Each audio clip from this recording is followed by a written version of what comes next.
It's October, and along with rediscovering the insta-sexy of cashmere and the fun of making jack-o'-lanterns with my grandson, pink ribbons are everywhere you look.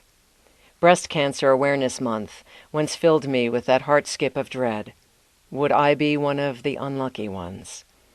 Other women, the ones who love to sit down whenever possible, and who can recite from memory recipes that include using half a tub of Cool Whip. Surely the ever-abstract them, and not the ever-personal me, would end up with a ribbon always on her coat lapel. But I never believed my own version of the night before cancer, where, tucked into my bed, visions of bullets danced in my head. I never could sleep through that dream. I always knew the cancer crap game was going on somewhere I couldn't see. I can rest easy now, though closure is not always the salve it's cracked up to be. 2 years ago, my annual mammogram turned into a story. You don't want your mammogram to be a story. You want it to be what it is, an excruciating 20 seconds spread out over an hour of your life, an hour and 10 if you include the time you spend doing jello shots in the parking lot before you go in to have your second most sensitive area compressed into shapes resembling Europe as seen from space. That drinks are not served routinely in the waiting room is yet another fault of corporate medicine. I bet a small-town doc would offer up a flask, and not simply the request to hold your breath, as if there is anything else one would do. Actually enlarging one's chest with air is as remote a thought as foreplay, while held in a device that rivals the thumbscrew for that Inquisition-era flat-world experience. I was at the radiologist for 5 hours that day. First the normal torture, then down the hall for some ultrasound investigation, after which a doctor I'd never seen before met me in a darkened room where images of what turned out to be my breasts, not looking their perky best, were displayed.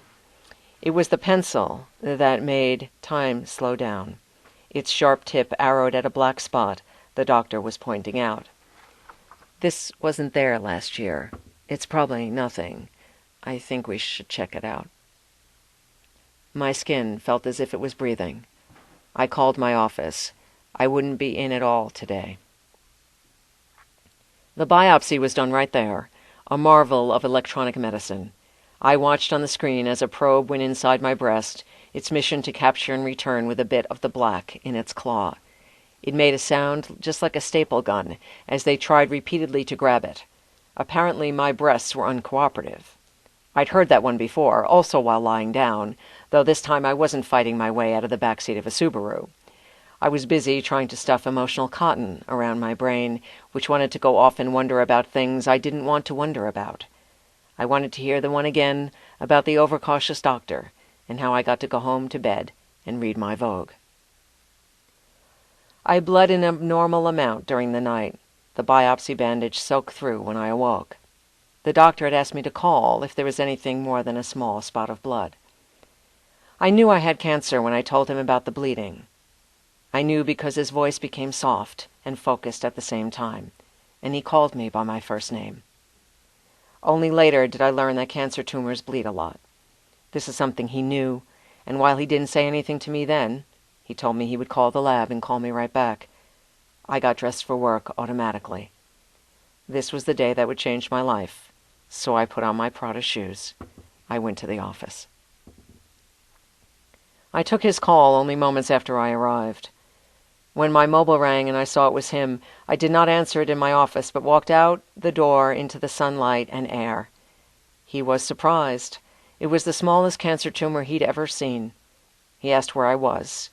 He told me I would be all right. I cried with the effortlessness of a child, all physical and loose. I brushed back my hair. I will lose my hair. This was my first cancer thought. I didn't, as it turned out. I kept my hair in my breast. Among the unlucky, I was the lucky one. It takes time to believe that, or one trip to the chemo ward. Talking about your cancer is like talking about your lover.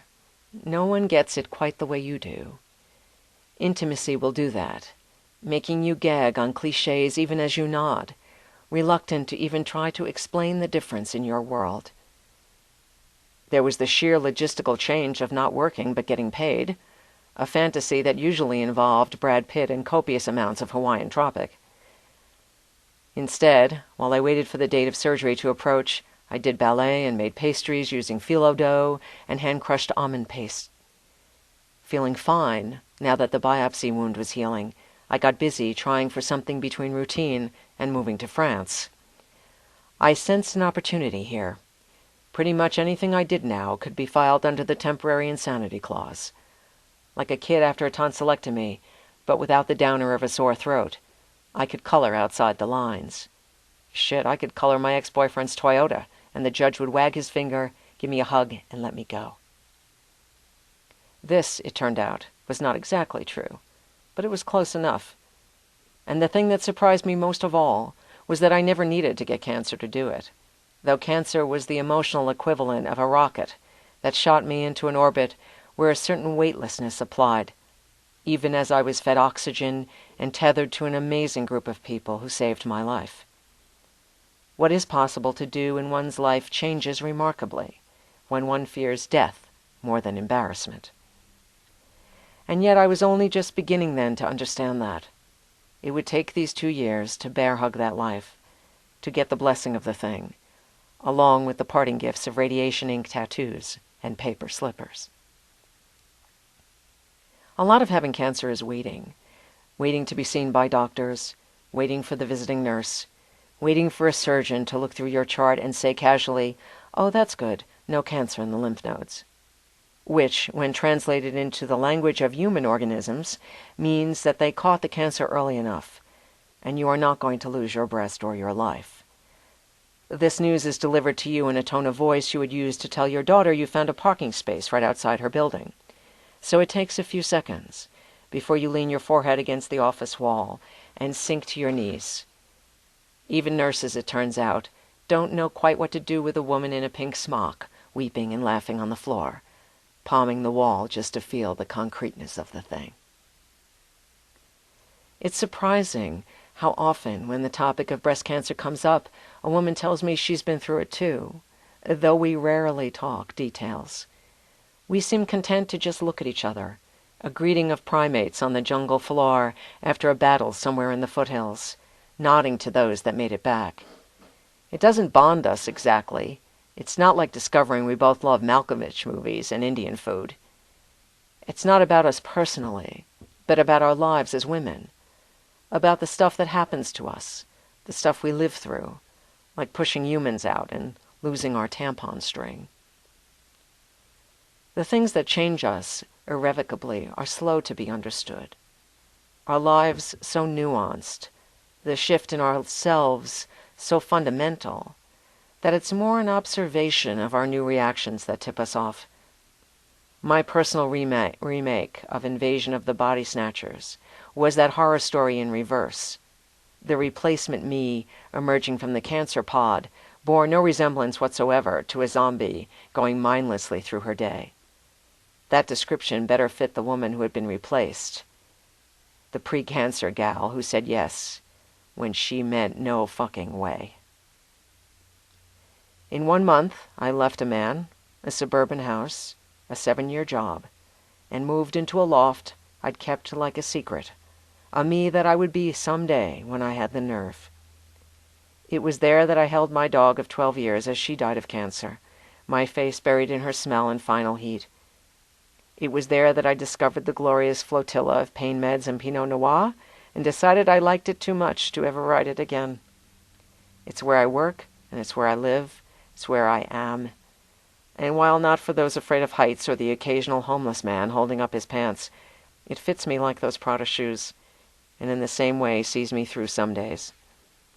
It helps immeasurably to recognize yourself in things, I've found, like little mirrors the thrift store finds, the vintage kimono from my trip to Japan, the brass lamp I bought in 1978, reflect back my best side, often when I need it most. We are not angels. We are not, despite the proliferation of bumper sticker wisdom, spiritual beings having a human experience.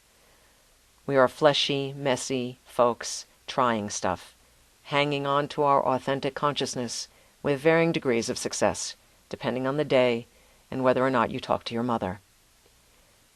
We think we are being ourselves, only to find one day when you get cancer that you are only yourself on the inside, where it was safe to imagine a person living exactly your life, saying the things you meant to say, laughing until coffee comes out of your nose. You write your interior film, played by Michelle Pfeiffer, the plot moving forward irrevocably to that perfect Tuscany ending many, many, many years from now. But mortality came at me like a baseball bat, thrown during a hotly contested Yankees-Red Sox game. There was no doubt what side I was on, but as to who would win, anything could happen. Turned out the Yankees took it, and now they're playing like shit. Ultimately, even the best team loses, no matter how much money you spend or how amazing Jeter's biceps are. Cancer convinced me that I would die, despite the fact that it died from me that day. The most obvious things escape me. I have cancer to thank for pointing out that this is a limited engagement, though as a strategy I would not recommend it. What came afterward was not a fairy tale of any sort. There certainly was no prince, unless you count the artist formerly known as, who rocked me out to Little Red Corvette every night for a week after I quit my job to go out on my own. Opening your own business is as close to trampoline jumping as I've ever encountered. You spend way more time up in the air than the occasional touching down. But there is something to be said for having a client call wearing your Got Dance t-shirt and shorts, sans undergarments. Thanks to my colleague, who is both my net and my slingshot as needed, we've written a business book together, something I never would have done from my corner office. And while Prince Charming remains ensconced in Disney legend, there have been flowers and jewelry even, and I have been kissed in scenes the rating board would send to the cutting room floor. 2 years ago today, exactly, I lay in bed fully dressed, thinking somehow, if I stayed very, very still, it would help to absorb the news. I pulled the blanket over my head. Just me in here, me and my 2 proportionally appropriate breasts. Like a toddler, you wait for an adult to come and say you can come out now. There are warm oatmeal cookies with raisins and a glass of milk. The world is just as you left it, and you can go back outside and play. But all I heard were my small outtakes of air beneath the covers and the distant drone of a weed whacker. What I wanted and what I got were, once again, 2 very different things. I just hate when that happens. The scars are now faded, though I take tamoxifen every day to keep the cancer away. Never one to want to live at some other point in history, except maybe a day trip in the time machine to Marie Antoinette's France, just for the dresses, and of course the cake. I'm delirious that I live in a time when women are staying alive at great numbers. We all have so much to do. The sexist mess we cleaned up has been trashed once again. Cro-Magnon male's offering of a woman at the policy table, Sarah Palin, is more than enough reason to keep on living, if simply to vote against 4 more years of trying to follow the pile-up that is the Oval Office's current misuse of the language.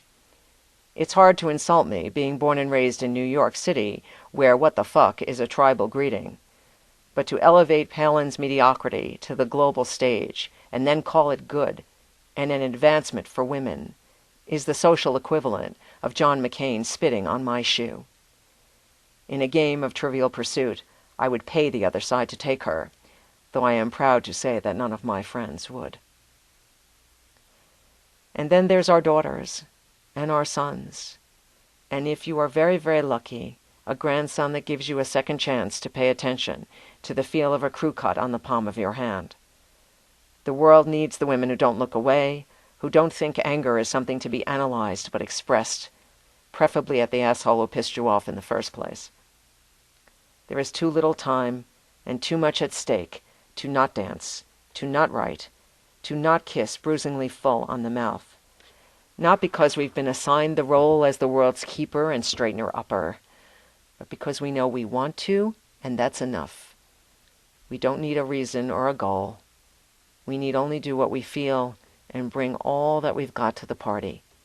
Cut up, parts missing, our waists a bit thicker, our brains sharp as our tongues. Just because we can, and because nothing feels quite as good as being here, especially when you're eating that chicken salad at Euston's that you love, and it's been 2 years, and you're here. You are finally here.